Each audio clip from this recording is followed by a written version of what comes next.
हंसना, मुस्कुराना, खिलखिलाना, यही तो इसकी जिंदगी है। वालिदैन एक दिन के लिए भी अपने बच्चों को अपनी नजरों से दूर नहीं कर सकते, लेकिन जब बात दीन मुस्तफ़ा की आती है तो एक दिन के लिए नहीं, 10-10 साल के लिए मदरसे में छोड़ जाते हैं, ताकि यह हाफिज कुरान बन सके, आलिम दीन बन सके। और सिर्फ ये नहीं, 10 साल पढ़ने के बाद फिर हमारे पास ही रहेगा। ये मुदर्रिस बनेगा तब इसे बाहर जाना है, इमाम बनेगा तब इसे बाहर जाना है, मुकर्रिर बनेगा तो सफर करने हैं, शायर बनेगा तब सफर करने हैं। एक बार दीन के लिए सफर की राह में निकला था, जिंदगी भर सफर ही करता रहा। बाहर ही आप देख लें, उलमा की जिंदगी बाहर ही गुजर जाती है। और इसमें कमियां हमारी भी हैं। बस्ती का कोई आलिम या हाफिज हो, उसको इज्जत ही नहीं देते, उसको वो मकाम ही नहीं देते, वो एहतराम ही नहीं मिलता। वो इस्लाह की बात करे, अरे ये तो हमारे सामने खेला है, हमारे सामने परवरिश पाई है, हमारी नजरों के सामने गलियों में खेलता था, हमारे बच्चों के साथ खेलता था। हाँ वो खेलता था, लेकिन अब उसके सर पर दस्तार रखी जा चुकी है। ये रस्मी कोई कपड़ा नहीं, ये अमानत है, ये जिम्मेदारी है। ये दस्तार उसकी जिंदगी बदल देती है, क्या उसकी फिक्र बदलती है, उसकी सोच बदलती है, उसका नजरिया बदलती है, उसकी मंजिल बदल जाती है। अब ये तुम्हारा दोस्त नहीं, अब ये तुम्हारा भाई नहीं, अब ये तुम्हारा कायद भी है, तुम्हारा रहबर भी है, तुम्हारा सरदार भी है। और अब तुम्हें इसके इख्तिदा में रहना है, इसके पीछे खड़े होना है, और अब इसके काने में हाथ डालकर नहीं चलना है, बल्कि इसके इख्तिदा में चलना है। जी बेशक बेशक। बस्ती का आलिम हो या कहीं दूर का, उसको उसका मकाम दो, इज्जत दो, एहतराम दो। वो अब आम नहीं रहा, वो मुस्तफ़ा का मेहमान है, रसूलुल्लाह का वारिस है। कुरान में इरशाद होता है, कुल हल यस्तविल लदीना यालमून वल्लदीना ला यालमून। महबूब फरमा दीजिए कि ये जानने वाले और ना जानने वाले बराबर नहीं हो सकते, बराबर नहीं हो सकते। तो आलिम दीन हो या हाफिज कुरान हो, बस्ती का हो या बस्ती से बाहर का, उसको उसका एहतराम दो, मकाम दो। और उलमा को भी उसी अंदाज में रहना चाहिए जो उनका अपना मकाम है, मर्तबा है।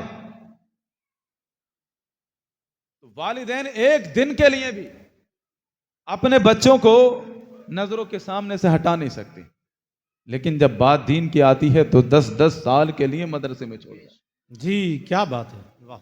10-10 साल के लिए, ये बड़ी कुर्बानियां हैं उनकी। आप जरा सोचें, ये भी तो नौजवान है, शबाब की दहलीज पर कदम रख चुका है, ये भी बस्ती का बच्चा है, इसके भी अरमान हैं, ख्वाहिशें हैं, इसकी भी तमन्नाएं हैं, आरज़ू हैं। लेकिन इसको अल्लाह ने एहसास पैदा किया कि तेरी जिम्मेदारी क्या है। इन उलमा को, हुफ़ाज़ को खास मकाम इसलिए दो क्योंकि बड़ी कुर्बानी देने के बाद ये इस मकाम तक पहुंचे। जी बेशक। आप जरा देखें, बस्ती के नौजवान जिस वक्त नए कपड़े पहनकर शादियों में जा रहे थे, सेल्फियां ले रहे थे, शादी में एंजॉय कर रहे थे, ये मदरसे का तालिब इल्म रात में कुरान की तिलावत कर रहा है। सुभान अल्लाह, सुभान अल्लाह। जिस वक्त बस्ती के नौजवान होटलों में जा रहे थे, पार्टियां कर रहे थे, मेलों में थे, बर्थडे पार्टी मना रहे थे, ये किताब सामने रखकर इस्लाम की तारीख का मुताला कर रहा है। क्योंकि अल्लाह ने इसको खास तौफीक अता फरमाई, समझ अता फरमाई, दीन का दर्द इसके दिल में पैदा किया, और इसे यह एहसास हुआ कि मैं कोई आम नहीं, मैं तो दीन का मुहाफिज बनने के लिए आया हूं, मैं तो बातिल से टकराने के लिए आया हूं। और ये सिर्फ अल्फाज नहीं, उसने ये ठान ली, घर वालों को छोड़ना पड़े तो छोड़ूंगा, वालिदैन को छोड़ना पड़े तो छोड़ूंगा, घर छोड़ना पड़े तो छोड़ूंगा, सब कुछ कुर्बान कर सकता हूं, लेकिन दीन का परचम झुकने नहीं दे सकता। क्या बात है, बहुत अच्छा। तारीख उठाकर देखें जी, जब भी कभी इस्लाम पर बुरा दौर आया है, यही मदरसे वाले सामने आए। जी बेशक। जिस वक्त बगदाद जल रहा था, लाइब्रेरी जलाई जा रही थी, जालिम ने समझा कि अब इस्लाम मिट जाएगा, लेकिन यही मदरसे वाले खड़े हुए, यही टूटी चटाई पर बैठने वाले, फाका करने वाले, सब्र करने वाले मैदान में आए और जालिम से कहा, जालिम तू समझता है कि इस्लाम मिट जाएगा? तू ये लाइब्रेरी जला सकता है, ये किताबें जला सकता है, कलम तोड़ सकता है, लेकिन दीन नहीं मिटा सकता, इसलिए कि इस दीन को हमने अपने सीनों में बसा लिया है, इस कुरान को, हदीस को हमने सीनों में बसा लिया है। अब ये दीन सीना पसीना मुंतकिल होता रहेगा, पनपता रहेगा, फैलता रहेगा। नारे तकबीर, नारे रिसालत, मसलके आला हजरत, मदरसा गुलशने रजा बहनपुर। सुभान अल्लाह, सुभान अल्लाह, वाह। उसी दौर के बारे में डॉक्टर इकबाल ने कहा था, क्या बात है, वाह नक्श तौहीद का हर दिल पर बिठाया हमने, जी।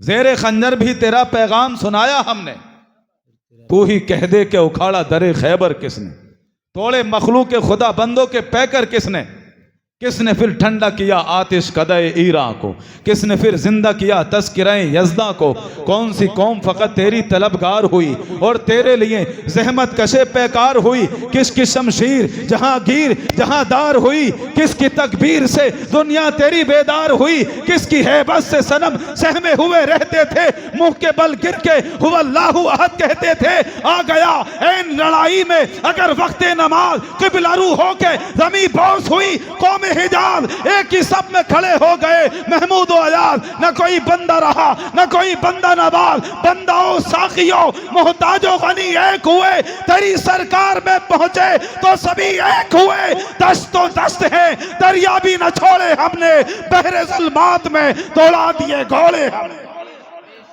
सुभान अल्लाह, सुभान अल्लाह, सुभान अल्लाह, सुभान अल्लाह, जिंदाबाद, माशा अल्लाह, माशा अल्लाह। तो बड़ी कुर्बानियां वजूद में आती हैं, तब जाकर ये मंजर देखने को मिलता है। जी। मेरे पास कारी साहब के पास भी आते होंगे, एक साहब आए मदरसे में और कहा, हजरत हम बच्चे को शादी में ले जाना चाहते हैं। सब लोग आते हैं पेरेंट्स बच्चों के साथ, लोग पूछते हैं कि आपका बच्चा नहीं आया शादी में, तो बड़ा एहसास होता है, बड़ा एहसास होता है। तो मैंने उनको समझाया कि एक दिन की पढ़ाई की अहमियत क्या है। क्या बात है, वाह। और फिर एक बात और मैंने समझाई और आप भी समझ लीजिए। मैंने कहा कि देखिए, आज आपका बच्चा आपके साथ शादी में जाए या ना जाए, आपकी इज्जत पर कोई फर्क नहीं पड़ेगा जी, आपकी इज्जत पर कोई फर्क नहीं पड़ेगा, लेकिन ये बच्चा हाफिज़े कुरान बन गया, आलिमे दीन बन गया, तो मैदान महशर में जब ये आएगा, मैदान महशर में जब ये आएगा, नफ्सी नफ्सी का आलम, भाई भाई से भाग रहा है, बाप बेटे से भाग रहा है, ऐसे आलम में जब ये हाफिज़े कुरान जब उस मैदान महशर में आएगा, तो तुम्हारे सरों पर इज्जतों के ताज रखे जाएंगे। जी, आज कोई फर्क नहीं पड़ेगा ये तुम्हारे साथ जाए या ना जाए, लेकिन हाफिज़े कुरान बन गया तो इसके सदक़े में महशर में जहां नफ्सा नफ्सी का आलम होगा, तुम्हारे सरों पर इज्जत के ताज रखे जाएंगे और इससे कहा जाएगा, जन्नत तेरे सामने है, आगे बढ़ता जा, जन्नत के जीने चढ़ता जा, जहां पर तेरा आखिरी कदम होगा वहीं तेरा मकाम लिख दिया जाएगा। वाह, सुभान अल्लाह, सुभान अल्लाह। गुलाम हश्र में जब सैयदुल वरा के चले, सुभान अल्लाह, लिवाए हमद के साए में सर उठा के चले, चराग लेके जो उस शाख मुस्तफा के चले, हवाए तुंद के झोंके भी सर झुका के चले, वहीं पे ठहर गई गर्दिशे दौरा, जहां भी तज़किरे सुल्तान अंबिया के चले। सुभान अल्लाह, सुभान अल्लाह, सुभान अल्लाह, माशा अल्लाह, माशा अल्लाह। तालिब इल्म की मेहनत, जी, उस्ताद की मेहनत, वालिदैन का सब्र और फिर बस्ती वालों का ताबुन, बच्चों को अपने घर बुलाकर खाना खिलाना और अपने सगे बच्चे से ज्यादा उस तालिब इल्म को प्यार देना, उसे अहमियत देना, क्योंकि ये मुस्तफा का मेहमान है। जी, वाह। ये जब तमाम चीजें जमा होती हैं तब जाकर के कोई हाफिज़े कुरान बनता है। बात समझ आ रही है आप? जी, थोड़ा बेदार रहें जरा, बहुत अच्छा हजरत, माशा अल्लाह। आप कुछ ज्यादा ही तवज्जो से सुन रहे हैं तो सुभान अल्लाह कहना भूल जाते हैं। सुभान अल्लाह। सुभान अल्लाह। तो ये इस्लाम इन्हीं मदरसों के जरिए हमारे घरों तक पहुंचा। यूं ही इस्लाम हमारे घरों तक नहीं आ गया, रात में सोए सुबह में उठे, इस्लाम हमारे घरों में था, कुरान हमारे घरों में था। मक्का की वादियों से निकलकर कुरान यहां तक पहुंचा और आज बाहनपुर की मस्जिद में उसकी तिलावत की जा रही है। यूं ही नहीं पहुंच गया है, बड़ी दर्द की राहों से गुजरा है, बड़ी कुर्बानियों से गुजरा है। हुजूर की राहों में कांटे बिछाए गए, पत्थर बरसाए गए, पागल और मजनू कहा गया, सहाबा को तपती हुई रेत पर घसीटा गया, दहकते हुए कौलों पर लिटाया गया, लेकिन एक ही बात जुबान पर रही, तुम जान ले सकते हो लेकिन ईमान नहीं ले सकते। और याद करो तारीख का वो लम्हा जब 3 साल के लिए हुजूर अपने खानदान के साथ एक घाटी में कैद हो गए। जब कुफार कुरैश ने समझ लिया कि मोहम्मद पर यूं ही काबू नहीं पाया जा सकता, जब तक बनु हाशिम उनके साथ हैं मोहम्मद पर कंट्रोल करना बहुत मुश्किल है। ऐसा करो बनु हाशिम का ही बाइकाट कर दो, बनु हाशिम का ही बाइकाट कर दो। एक मीटिंग बैठी कि आज के बाद बनु हाशिम से कोई बात नहीं करेगा, वहां रिश्ता कोई नहीं करेगा, तिजारत कोई नहीं करेगा, उनके साथ में खाना पीना बंद, ताल्लुकात बंद। तहरीर हुई, उसको काबे में रख दिया गया। अब बनु हाशिम से सब लोगों ने बात करना बंद कर, ताल्लुकात खत्म, खाना पीना खत्म, रिश्ते खत्म, तिजारत खत्म, लोग दुश्मन की निगाहों से देख रहे हैं। तब जनाब अबू तालिब अपने घर वालों को लेकर, हुजूर को लेकर उस घाटी में आए। उस घाटी में आए जहां ना दरख्त है, ना खाने पीने का इंतजाम है, न लोग आते जाते हैं। कुछ तिजारती काफले आते भी तो लोग उनको रास्ते में रोक लेते, सारा सामान खरीद लेते ताकि ये बनु हाशिम के पास न चले जाएं। सारा सामान खत्म, अब फाकों पर फाके हो रहे हैं। आप जरा सोचिए इंसान कितने फाके कर सकता है? 1 दिन, 2 दिन, 3 दिन, चौथे दिन तो रास्ते पर आ जाएगा। और लोगों मुझसे गलती हो गई, माफ कर दो, आज से मुझे खता नहीं होगी, मेरे खाने का इंतजाम कर दो। और अपनी परेशानी शायद वो बर्दाश्त भी कर ले, लेकिन बच्चों का रोना बिलकना आप खुद एहसास कर सकते हैं। बच्चा भूख से सामने बिलक रहा हो, कौन बाप है जो बर्दाश्त कर सकता है? बच्चों का प्यार ही ऐसा होता है, औलाद है ही ऐसी चीज, सब बर्दाश्त कर सकता है, औलाद की तकलीफ बर्दाश्त नहीं कर सकता। औलाद नाम ही ऐसी चीज का है। इंसान के बड़े अरमान होते हैं, तमन्नाएं होती हैं, हसरतें और आरजू होती हैं, लेकिन जिस दिन वो बाप बनता है, एक नन्ही सी जान को अपनी आगोश में लेता है, सारे अरमान भूल जाता है, सारी हसरतें भूल जाता है, सारी आरजुएं तमन्नाएं भूल जाता है। अब जो भी कुछ है औलाद के लिए, सारे अरमान, हसरतें, आरजुएं, मेहनतें, दुआएं, अब जो भी कुछ है वो औलाद के लिए। इसलिए अगर कोई गैर जिम्मेदार हो तो बूढ़े कहते हैं कि इसकी शादी करा। क्यों? इसलिए कि जब इसकी शादी होगी ये बाप बनेगा, इसे कोई बाप कहकर पुकारेगा तो ये गैर जिम्मेदार भी जिम्मेदार बन जाएगा। ये जो किसी की सुनता नहीं है, किसी की मानता नहीं है, अपनी जिंदगी में जीता है, अपनी मस्ती में जीता है, आजादी में जीता है, न बाप की फिक्र करे, न माँ की फिक्र करे, न भाई बहन की फिक्र करे। जिस दिन ये बाप बनेगा और जिस दिन ये बाप बनेगा, इसकी औलाद अगर ये कराह भी दे, इसे रात भर नींद नहीं आएगी। औलाद को बुखार की हरारत भी हो, इसके माथे से पसीना टपकेगा। इस चीज का नाम औलाद। इंसान क्या कुछ नहीं करता है औलाद के लिए जी। तपती धूप में पसीना बहाता है, सादा लिबास में रहता है, परेशानियां उठाता है, फाके करता है, अपने अरमानों को काबू में करता है, अपनी ख्वाहिशात कुर्बान करता है ताकि उसकी औलाद का मुस्तकबिल अच्छा हो, उसकी तालीम अच्छी हो। और सिर्फ इतना ही नहीं, हमने तो यह भी देखा है, वालिदैन पर खुद पर परेशानी आई, बर्दाश्त की, फाका आया, बर्दाश्त किया, अपना सरमाया नहीं बेचा, जमा पूंजी नहीं बेची, अपना खजाना नहीं बेचा। लेकिन जब बात औलाद की तालीम की आती है, फूला जगह एडमिशन होना, इतने पैसे चाहिए, लोग जमीनों के कागजात निकाल, घर गिरवी रखा, जमीन गिरवी रखी। वो माँ जो अपने जेबर को अपनी जान से ज्यादा प्यार करती है, औलाद के मुस्तकबिल पर खुशी खुशी कुर्बान कर देती। बेशुमार कुर्बानियां हैं वालिदैन की, इसलिए जब तक ये जिंदा है इनकी कदर करो, इनकी अहमियत जानो, इनको खुश रखो। और खुश रखने का मतलब ये नहीं आपने एक कमरा दे दिया, खाना दे दिया, बस जिम्मेदारी अदा हो गई। इन्हें खुशी का एहसास दिलाओ, इन्हें यह एहसास दिलाओ कि तुम्हारे सहारा अभी जिंदा है। वालिदैन को यह एहसास मत दिलाओ कि वो तुम पर बोझ हैं, उन्हें यह एहसास दिलाओ कि वो तुम्हारे लिए बरकत। यह एहसास मत दिलाओ कि तुम उन्हें पाल रहे हो, यह एहसास दिलाओ कि तुम उनकी दुआओं के सहारे पल रहे हो।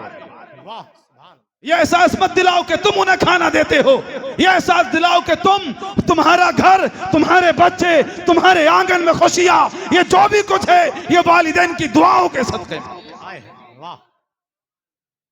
वालिदैन औलाद के लिए सब कुछ कुर्बान कर देते, सब कुछ कुर्बान, औलाद के लिए सब कुछ कुर्बान, लेकिन जब बात नबी की आए तो फिर औलाद भी कुर्बान। क्या बात, बेशक बेशक, बहुत अच्छा, वाह।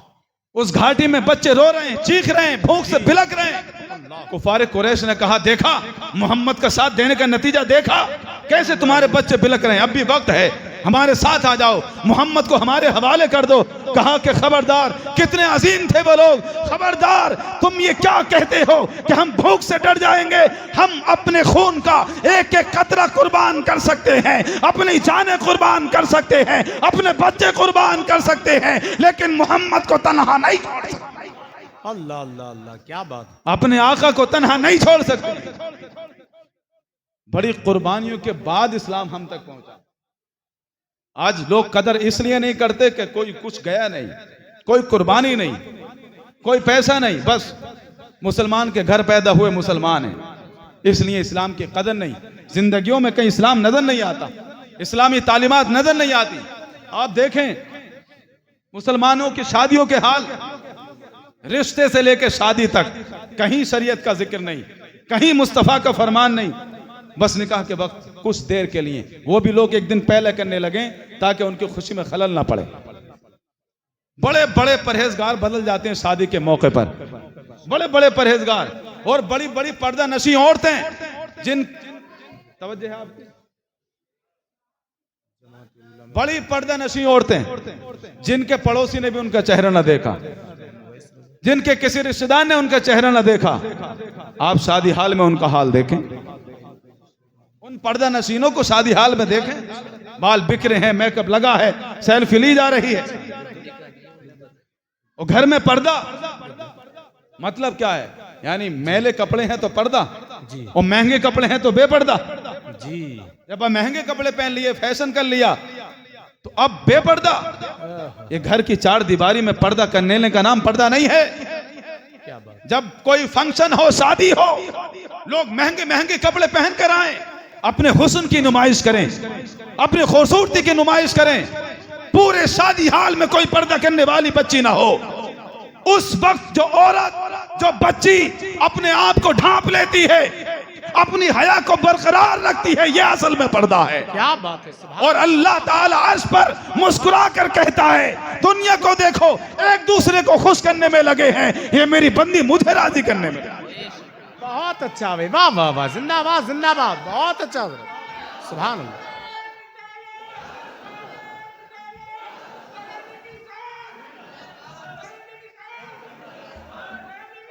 अहमद रजा खान जी, हो गया आधा घंटा। माशा अल्लाह माशा अल्लाह, जिंदाबाद जिंदाबाद, सुभान अल्लाह सुभान अल्लाह, माशा अल्लाह। शादी के मौके पर अंदाज बदल जाते हैं, परहेजगारी एक तरफ रह जाती है। नहीं, आज तो शादी का मौका है, खुशी का मौका है। अरे खुदा की बंदी, आज खुशी का मौका भी है, आज तेरे ईमान के इम्तिहान का मौका भी। क्या बात है हजरत, वाह सुभान। आज ईमान का इम्तिहान भी है। और ये बात और समझ लीजिए कि इस बेहयाई में सिर्फ औरतें जिम्मेदार नहीं हैं, ये मोबाइल जिम्मेदार नहीं है, ये माहौल जिम्मेदार नहीं है, ये कल्चर जिम्मेदार नहीं है, सोशल मीडिया जिम्मेदार नहीं है, वो बेगैरत बाप भी जिम्मेदार है जो अपनी बच्ची को आधे कपड़ों में देखकर कहता है मेरी बच्ची जमाने की रफ्तार के साथ चल रही है। वो बेशरम भाई भी जिम्मेदार है जो अपनी बहन को नाचते देखता है और कहता हमारे घर तो सब हुस्न वाले, हमारे घर में तो एक से एक खूबसूरत है। वो भाई भी जिम्मेदार है, वो शौहर भी जिम्मेदार है। आप जरा ये बताएं, औरत स्टेज पर नाचती है, स्टेज बनाने वाला कौन है? गाने पर थिरकती है, ये गाना बजाने वाला कौन है? ये डीजे का इंतजाम करने वाला कौन है? ये कुर्सी पर बैठकर सामने से देखने वाला कौन है, ये पैसा खर्च करने वाला कौन है, ये इंतजाम करने वाला कौन है। इसलिए मेरे आका ने फरमाया था और जब जहन्नम में जाएगी तो 4 मर्दों को साथ लेकर जाएगी।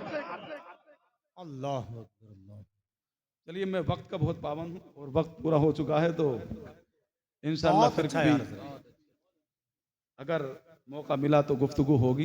हालांकि अभी तकरीर की इब्तिदा हुई थी, लेकिन जलसा काफ़ी लेट हो चुका है, तो इसलिए मैं अपनी बात को यहीं पर ख़त्म करता हूँ। अल्लाह तबारक व तआला से दुआ है हम सबको अमल की तौफीक अता फरमाए।